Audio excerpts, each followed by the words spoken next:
कंकाल का रहस्य। चौरा गांव के खेतों में इन दिनों खुदाई का काम चल रहा था। असल में इसी गांव से होकर एक अच्छी सड़क गुजरनी थी, इसलिए यहाँ खुदाई शुरू की गई थी। अचानक एक दिन खुदाई करने वाली मशीन से कुछ टकराता है। बाद में जब खोजबीन की जाती है तो वहां से 2 कंकाल मिलते हैं। पुलिस गांव के लोगों से पूछताछ शुरू करती है। आप लोगों को क्या लगता है ये किसके कंकाल हो सकते हैं? अरे साहब, हमें क्या पता ये किसके कंकाल है, आप ही लोग पता लगाइए, हम लोग तो बहुत ज्यादा डरे हुए हैं। हाँ, हमारी फॉरेंसिक टीम अभी आ रही है। ये बताओ कि इस गांव के रहने वाला कोई जोड़ा गायब तो नहीं ना? क्योंकि शुरुआती जांच में तो ये बात सामने आ रही है कि एक कंकाल किसी पुरुष का है तो एक किसी महिला का। साहब, हमें तो बहुत डर लग रहा है। ऐसे कंकाल मिलने का मतलब गांव के आसपास ही किसी की हत्या हुई है या फिर किसी को जलाकर मार डाला गया है। हाँ साहब, हम अपने परिवार को लेकर बहुत ही ज्यादा परेशान हैं। देखिए, आप लोगों की परेशानी हम समझ सकते हैं, लेकिन आप लोगों को पुलिस का सहयोग करना होगा, क्योंकि आपके सहयोग के बगैर हम ये पता नहीं लगा सकते हैं कि आखिर ये किसके कंकाल है और इनकी हत्या किसने की। ठीक है साहब, गांव के लोग आपको पूरा सहयोग करेंगे। हाँ साहब, पूरा सहयोग करेंगे। तो फिर ठीक है, हम अपनी जांच शुरू कर देते हैं। कुछ दिन बाद जांच रिपोर्ट आ जाती है। पता चलता है कि ये कंकाल करीब 20 साल पुराने हैं, यानी 20 साल पहले किसी जोड़े की हत्या कर शव को यहाँ पर दबा दिया गया था।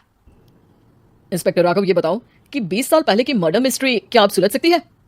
हाँ सर, क्यों नहीं, लेकिन अब सबूत और गवाह काफी मिट गए होंगे। मुश्किल तो होगी, लेकिन शायद किसी परिवार को इंसाफ मिल सके।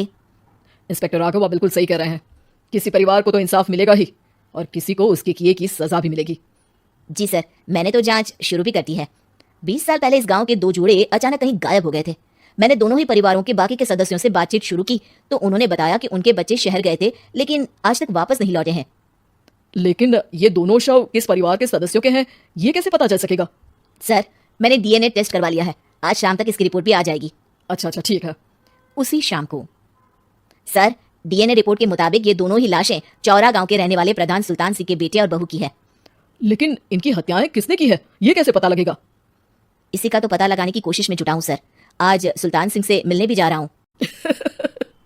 मेरा बेटा और बहू तो मेरे लिए सिर्फ यादों में ही रह गए थे, हमें उनकी लाशें तक नहीं मिल सकी थी।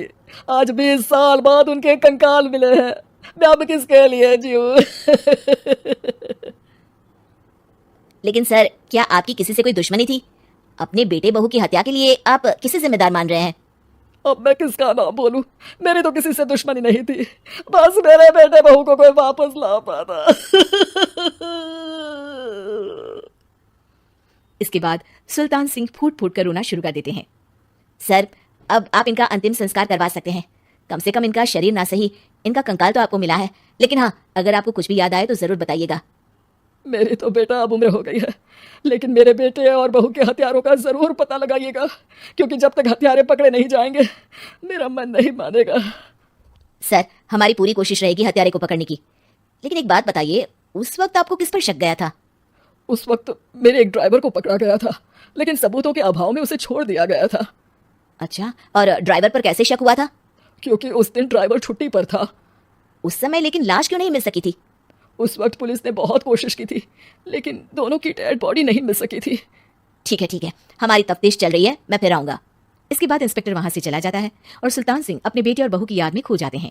कुछ दिन बाद सुल्तान सर, एक बात बताइए, जब आपके बेटे बहू की हत्या हुई थी, उसी के आसपास आपके ही गांव का रहने वाला एक और जोड़ा उसी वक्त गायब हो गया था ना?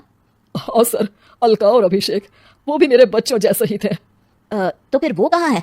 उनका भी आज तक पता नहीं चल सका, लेकिन बताते हैं कि कुछ साल पहले अभिषेक को गांव के ही किसी आदमी ने मुंबई में देखा था, लेकिन फिर वो गायब हो गया। यानी अभिषेक और अलका की हत्या नहीं हुई थी, बल्कि उन्होंने किसी वजह से खुद ही गांव छोड़ दिया था। हाँ, हो सकता है, क्योंकि अभिषेक मेरे बेटे संतोष का अच्छा दोस्त था और उसका मेरे घर भी आना जाना लगा रहता था। हो सकता है कि उसने मेरे बेटे और बहू के बारे में सुन लिया हो और ये गांव छोड़ दिया हो सकता है। उनके परिवार का कोई अब नहीं रहता क्या इस गांव में? अब तो कोई नहीं रहता। एक चाचा थे, लेकिन उन्होंने भी अपना पुश्तैनी मकान बेच दिया है, वो भी अब कहीं शहर में ही बस गए हैं। ओह, अभिषेक और अलका के बारे में भी पता लगाना होगा। हो सकता है कि वही इस हत्या के बारे में कुछ बता सके। हो तो सकता है, लेकिन वो बेचारे तो खुद ही वक्त के मारे थे, वो क्या बताएंगे। फिर भी सर, जब केस दोबारा खुला है तो जांच तो करनी ही पड़ेगी, और इस बार तो लाशें भी बरामद हुई है। कुछ दिन तक लगातार तफ्तीश चलती रही। एक दिन थाने से सुल्तान सिंह को फोन आता है। हाँ, कौन बोल रहा है? सर, मैं कांस्टेबल तुलाराम बोल रहा हूँ थाने से। आपको थाने आना पड़ेगा। थाने? लेकिन क्यों? सर किसी की पहचान करवानी है। अच्छा ठीक है, मैं दोपहर तक पहुंचता हूँ। सुल्तान सिंह दोपहर में थाने पहुंचता है। कई पुलिस के अधिकारी वहां मौजूद रहते हैं। सर आपके बेटे की हत्या का रहस्य आज शायद सुलझ जाए। अच्छा इंस्पेक्टर राघव, पर वो कैसे? सर उस आदमी को देखिए, क्या वही अभिषेक है? सुल्तान सिंह की आंखों में हैरानी से आंसू आ जाते हैं। हाँ सर, यही अभिषेक है। ये आपको कहाँ से मिला? सिर्फ अभिषेक ही नहीं बल्कि इसकी पत्नी अलका भी इसके साथ है। मैडम जरा अभिषेक की पत्नी को लाइए। जैसे ही अलका को पेश किया जाता है, सुल्तान सिंह जमीन पर गिर जाते हैं। सुल्तान सर क्या हुआ आपको? आप अलका को देखकर गिर क्यों गए? सुल्तान सिंह सर पकड़कर बैठ जाते हैं। ये अलका नहीं, बल्कि ये तो मेरी बहू रितु है। पूरा थाना एक दूसरे का मुंह देखने लगता है। क्या? इसके बाद हर किसी को दो कंकाल और हत्या का रहस्य समझ में आ गया। अभिषेक और रितु ने मिलकर संतोष और अलका की हत्या की थी और लाश को जमीन के नीचे दबा दिया था। आज 20 साल बाद इस हत्या का रहस्य खुल सका था। ये अवैध प्रेम संबंध में दो मासूमों की जान गई थी।